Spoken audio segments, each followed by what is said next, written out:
Hello everyone. Chapter 3 हमने देखा था सिलेबस में रोटेशनल मोशन और इसका टेस्ट पेपर हमने लास्ट वर्किंग डे पे देखा था। आज हम उसका सॉल्यूशन देख लेते हैं कि जो क्वेश्चंस आपको टेस्ट में दिए गए थे उनके आंसर्स, सही आंसर्स क्या क्या होंगे।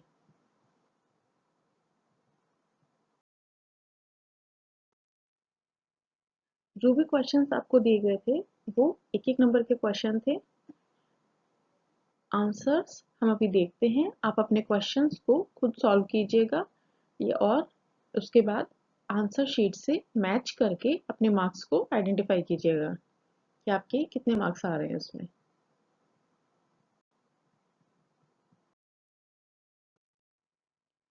फर्स्ट क्वेश्चन था हमारे पास, a body is moving along a circular path with variable speed, it has, और फिर हमें चार ऑप्शन दिए हुए थे। तो हमें क्या कह रहा है कि कोई निकाय है जो किसी सर्कुलर पाथ पर यानी कि वृत्ताकार पथ पर गति कर रहा है और उसकी जो स्पीड है यानी कि चाल है वो वेरी करती है।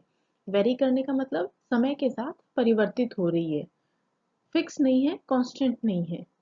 तो इस कंडीशन में, सिचुएशन में क्या होगा। फिर हमें ऑप्शंस दिए गए हैं। पहला क्या है, रेडियल एक्सेलरेशन होगा यानी कि त्रिज्यीय त्वरण होगा। दूसरा ऑप्शन दिया गया है टेंजेंशियल एक्सेलरेशन यानी कि स्पर्श रेखीय त्वरण होगा। तीसरा दिया गया है जीरो एक्सेलरेशन यानी कि त्वरण उत्पन्न नहीं होगा। और फोर्थ ऑप्शन दिया गया है कि बोथ टेंजेंशियल एंड रेडियल एक्सेलरेशंस यानी कि स्पर्श रेखीय त्वरण भी होगा और त्रिज्यीय त्वरण भी होगा। तो देखिए, सबसे पहले हमें क्या दिया गया है कि स्पीड जो है वो वेरिएबल है यानी कि चाल में परिवर्तन हो रहा है। तो हमें सबसे पहले देखना है, अगर चाल में परिवर्तन हो रहा है तो डेफिनेटली त्वरण तो उपस्थित होगा, यानी कि ऑप्शन सी जो है वो तो किसी भी कंडीशन में हमारा आंसर नहीं होगा। अब आते हैं कॉन्सेप्ट के ऊपर। देखिए, दो तरीके के त्वरण आपके नाम आपको यहाँ दिए हुए हैं, एक रेडियल और एक टेंजेंशियल यानी कि त्रिज्यीय और स्पर्श रेखा की दिशा में। तो देखिए, रेडियल एक्सेलरेशन होगा कि किसी भी वृत्ताकार पथ पर अगर कोई वस्तु चल रही है तो उस वृत्त के केंद्र से उस वस्तु को मिला दीजिए सीधी रेखा खींच के। ये हो गई उसकी त्रिज्या, वृत्ताकार पथ की त्रिज्या होगी ये। इस त्रिज्या की दिशा में जो त्वरण उत्पन्न होता है उसे आप कहते हैं रेडियल एक्सेलरेशन या त्रिज्यीय त्वरण। इसी के साथ हमारी जो वृत्त की परिधि है उस पर अगर हम एक स्पर्श रेखा खींचे तो उस दिशा में जो त्वरण होगा वो कहलाता है हमारा टेंजेंशियल एक्सेलरेशन या स्पर्श रेखीय त्वरण। ये सब चीजें हम अपने लेक्चर के टाइम पे देख चुके हैं। तो देखिए, जब कोई वस्तु वृत्ताकार पथ पर गति कर रही है तो हमने देखा था उसके ऊपर अभिकेंद्रीय बल लगता है जो कि उसकी त्रिज्या की दिशा में लगता है।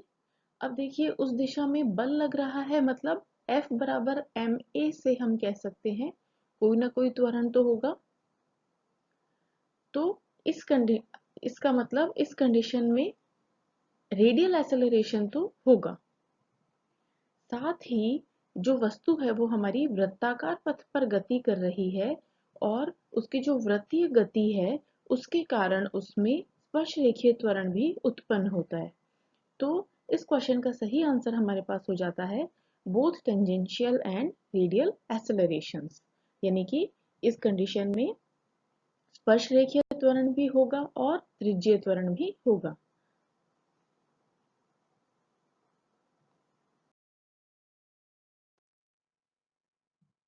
सेकेंड क्वेश्चन दिया गया है, analogue of mass in rotational motion is, यानी कि घूर्णन गति जो है उसके अंदर द्रव्यमान का एनालॉग, एनालॉग मतलब द्रव्यमान के सिमिलर राशि क्या होती है। देखिए, जैसे हमने जब ये लेक्चर देखा था इस चैप्टर का तो उस समय हमने देखा था कि जब रेखीय गति हो रही है तो उसमें वेग होता है और जब रोटेशनल मोशन होता है यानी कि घूर्णन गति होती है तो कोणीय वेग होता है। इसी तरीके से एक शब्द हमने रेखीय गति में देखा था रेखीय त्वरण और कोणीय गति में देखा था कोणीय त्वरण। कहने का मतलब ये चीजें एक दूसरे की एनालॉग हैं। एनालॉग का मतलब जैसा बिहेव रेखीय गति में एक राशि कर रही है, वैसा ही बिहेव कोणीय गति में दूसरी जो राशि करती है। तो ये दोनों राशियां एक दूसरे के एनालॉग कहला रही हैं यहाँ पर। तो यहाँ हमें क्या कह रहा है कि रोटेशनल मोशन में द्रव्यमान का एनालॉग क्या होगा, यानी कि जैसे रेखीय गति में द्रव्यमान बिहेव करता है, वैसे ही कोणीय गति में कौन सी राशि बिहेव करेगी। तो जो घूर्णन गति होती है उसके अंदर द्रव्यमान की तरह हमारा मोमेंट ऑफ इनर्शिया या जड़त्व आघूर्ण बिहेव करता है। इसलिए रोटेशनल मोशन में मोमेंट ऑफ इनर्शिया यानी कि जड़त्व आघूर्ण का जड़त्व आघूर्ण जो है वो मास के एनालॉग होता है, यानी कि द्रव्यमान के समरूप होता है।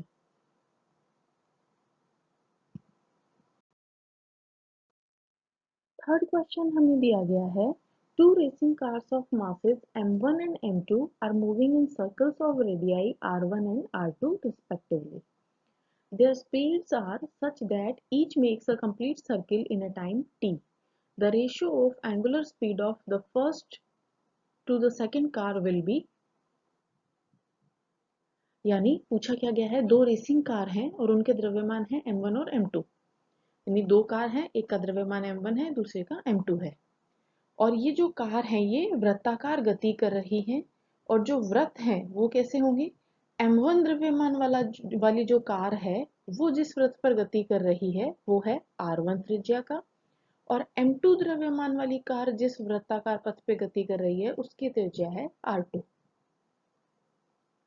नेक्स्ट हमें कह रहा है कि उनकी जो स्पीड है वो इस तरीके की होंगी कि ये जो स्पीड्स हैं ये सेम टाइम टी में, यानी कि समान समय टी में अपना सर्किल कंप्लीट करते हैं। यानी कि मान लीजिए टी का मान 10 सेकंड है अगर, तो 10 सेकंड में m1 द्रव्यमान वाली कार जो है वो r1 त्रिज्या का वृत्त पूरा कर लेगी, और उन्हीं 10 सेकंड में m2 द्रव्यमान वाली जो कार है वो r2 त्रिज्या वाला वृत्त अपना पूरा कर लेगी। ये हमें क्वेश्चन में थ्योरी दी हुई है। अब हमसे पूछा क्या है कि ये जो दोनों कार हैं, यानी कि पहली कार और दूसरी कार, इनके कोणीय वेगों का अनुपात क्या होगा। कोणीय वेग यानी कि ओमेगा, तो इनके कोणीय वेगों का, यानी कि पहली जो कार है उसका कोणीय वेग ओमेगा 1 और दूसरी जो कार है उसका कोणीय वेग ओमेगा 2, इन दोनों का अनुपात क्या होगा। तो देखिए ऑप्शंस जो भी आपको दिए हुए हैं, सॉल्व कैसे करना है। हमने फॉर्मूला देखा था, ओमेगा का मान क्या होता है, v अपॉन आर होता है, क्योंकि हमने क्या देखा था, रेखीय वेग v बराबर होता है ओमेगा इंटू आर। तो यहाँ से ओमेगा हमें मिल गया v अपॉन आर, लेकिन हमें क्वेश्चन में v की वैल्यू नहीं दी हुई है। तो हमने ओमेगा का ही एक और फॉर्मूला देखा था। अगर आपको याद नहीं है तो आप एक बार प्लीज लेक्चर वाला जो वीडियो है उसको रेफर कर लीजिए, ये टॉपिक पहले पढ़ लीजिए। ओमेगा का जो फॉर्मूला होता है वो होता है 2 पाई अपॉन टी, जहां टी है उसका टाइम पीरियड जितने में वो सर्किल कंप्लीट कर रहा है। अब देखिए 2 पाई कांस्टेंट है और टाइम टी जो है वो क्या ले रहे हैं हम क्वेश्चन में, हमें दिया हुआ है कि टाइम टी दोनों कार के लिए सेम है। तो यानी कि ओमेगा क्या है, 2 पाई अपॉन टी। 2 पाई कांस्टेंट है और टी का मान दोनों वृत्तों के लिए या दोनों कारों के लिए बराबर है। इसका मतलब ओमेगा जो है, यानी कि पहली कार के लिए कोणीय वेग और दूसरी कार के लिए कोणीय वेग, दोनों के लिए 2 पाई कांस्टेंट है और टी का मान समान है। इस वजह से ओमेगा 1 का जो मान है वो ओमेगा 2 के बराबर होगा, क्योंकि ओमेगा 1 क्या होगा, 2 पाई बाय टी, और टी का मान लीजिए 10 सेकंड है तो हो गया 2 पाई बाय 10। ओमेगा 2 अगर निकालूं तो 2 पाई बाय टी, और टी का मान अगेन वही 10 सेकंड, तो ओमेगा 2 भी क्या हो गया, 2 पाई बाय 10। कहने का मतलब क्या हुआ, ओमेगा 1 और ओमेगा 2 का मान समान है। समान है तो आप इनका जब अनुपात निकालेंगे तो अनुपात आपको मिलेगा 1:1 का, यानी कि 1:1। दोनों की जो एंगुलर स्पीड्स हैं यानी कि कोणीय वेग हैं उनका अनुपात 1:1 होगा। तो सही ऑप्शन क्या हो जाएगा, ऑप्शन नंबर ए।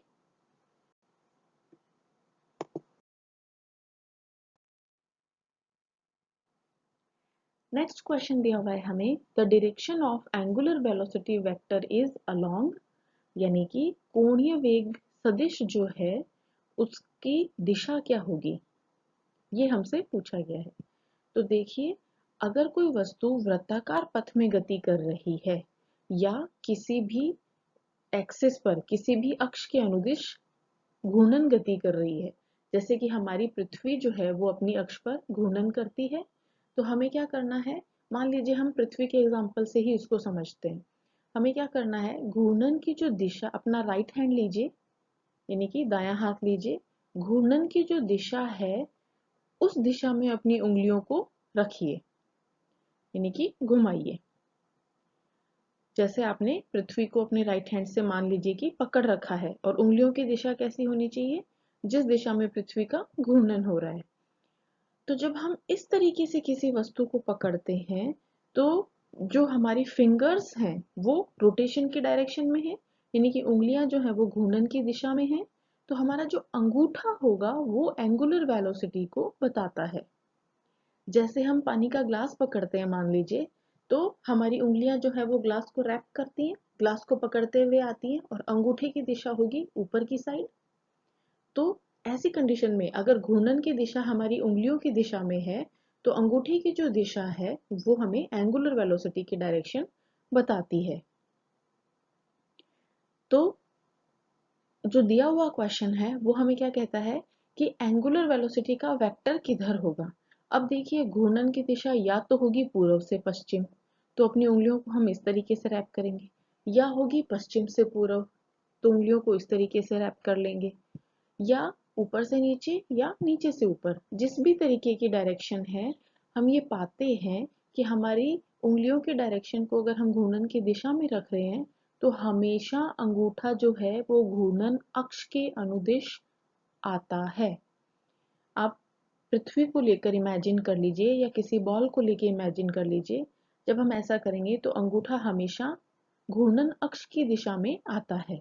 तो इसका मतलब, इसका सही आंसर हो जाएगा द एक्सिस ऑफ रोटेशन, यानी कि ऑप्शन डी हमारा करेक्ट आंसर होगा।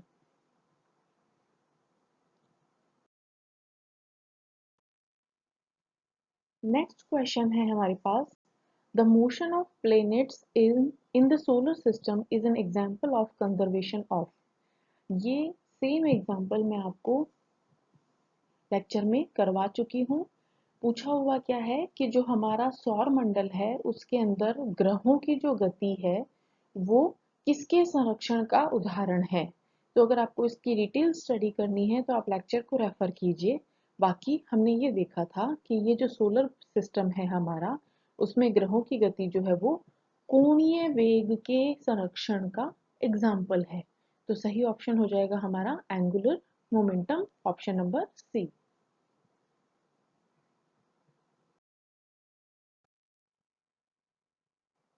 नेक्स्ट क्वेश्चन में हमसे पूछा है, torque is the rotational analogue of, यानी कि जैसे हमने वो द्रव्यमान वाला क्वेश्चन किया था, सेम वैसे ही बल आघूर्ण जो है वो कोणीय समरूप किसका होगा।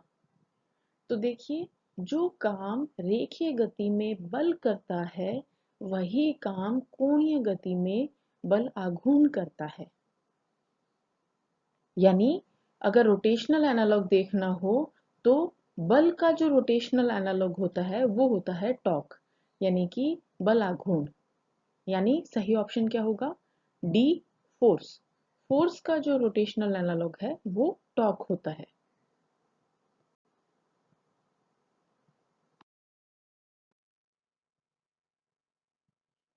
क्वेश्चन 7 क्या है, what is the frequency of a vibration with a period of 0.04 seconds।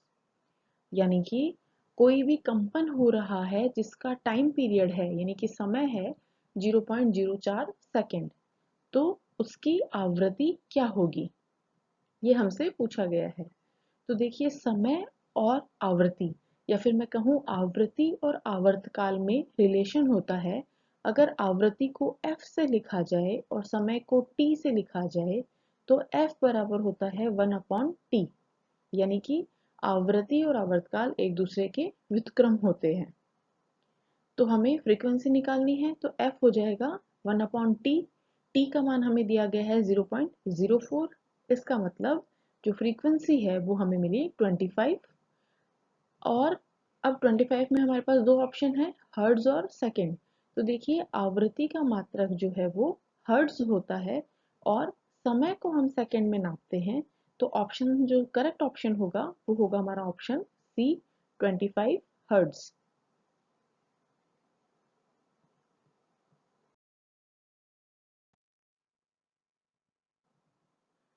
Next question था, in a uniform circular motion the direction of linear velocity is along the, यानी कि सर्कुलर मोशन जो है एक समान वृत्ताकार गति में जो रेखीय वेग होता है उसकी दिशा क्या होती है, ये हमसे पूछा गया है।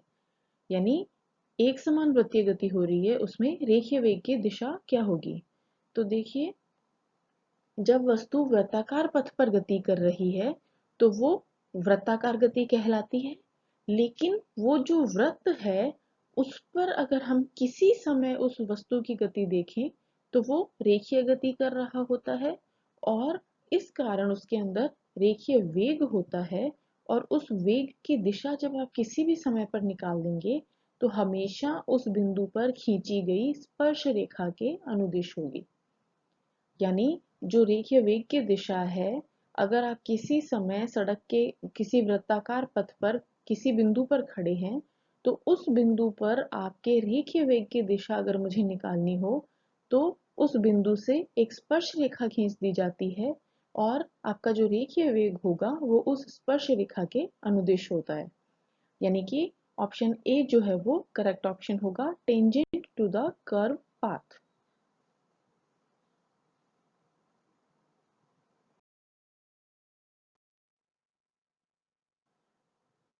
नेक्स्ट क्वेश्चन हमसे पूछा है, a car goes round a circular track of radius 50 meter with a speed of 25 meter per second. Its angular speed is, यानी एक कार है वो किसी वृत्ताकार पथ पर, उस वृत्ताकार पथ की त्रिज्या कितनी है 50 मीटर और उस कार का वेग कितना है 25 मीटर प्रति सेकंड। तो हमसे कोणीय वेग पूछा है। अभी थोड़ी देर पहले हमने देखा था या जनरली भी हमने फॉर्मूला पढ़ा है कि v बराबर होता है ओमेगा इंटू आर। हमें निकालना है ओमेगा का मान, तो ओमेगा बराबर क्या होगा v upon r. v upon r और v का मान हमें दिया गया है 25 मीटर पर सेकेंड और r का मान कितना दिया गया है 50 मीटर। तो ओमेगा कितना हो जाएगा v अपॉन आर यानी कि 25 अपॉन 50 यानी 0.5 रेडियन पर सेकेंड। तो सही आंसर हो जाएगा हमारा ऑप्शन ए, 0.5 रेडियन पर सेकेंड।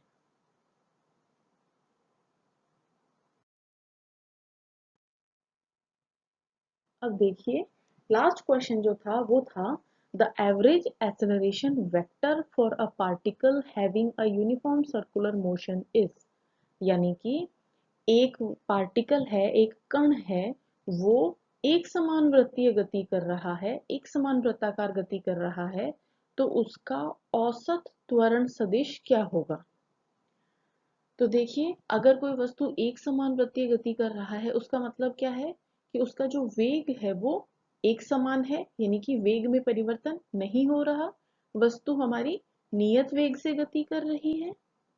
अब अगर कोई वस्तु नियत वेग से गति करती है यानी कि वेग में समय के सापेक्ष परिवर्तन नहीं हो रहा है तो उसका जो त्वरण होगा वो कितना होगा जीरो। क्योंकि त्वरण कब प्रेजेंट होगा जब वेग में कुछ परिवर्तन होगा। अगर वेग में परिवर्तन ही नहीं हो रहा है तो कोई त्वरण नहीं होगा और क्योंकि त्वरण नहीं है उसके अंदर इसलिए जो हमारा पार्टिकल है उसका एवरेज एक्सेलरेशन कितना होगा जीरो कह सकते हैं। लेकिन हमें यह ऑप्शन में जीरो नहीं दिया हुआ है और साथ ही हमें क्वेश्चन में वेक्टर फॉर्म में पूछा हुआ है यानी कि सदिश के रूप में पूछा हुआ है। तो जीरो को हम लिख सकते हैं या इस आंसर को हम लिख सकते हैं ए नल वेक्टर। नल वेक्टर का मतलब होता है शून्य सदिश। तो एवरेज एक्सेलरेशन हमारा है 0 और सदिश फॉर्म में पूछा है तो शून्य सदिश हो जाएगा। तो सही आंसर हमारा है इसके अंदर ऑप्शन नंबर डी, अ नल वेक्टर।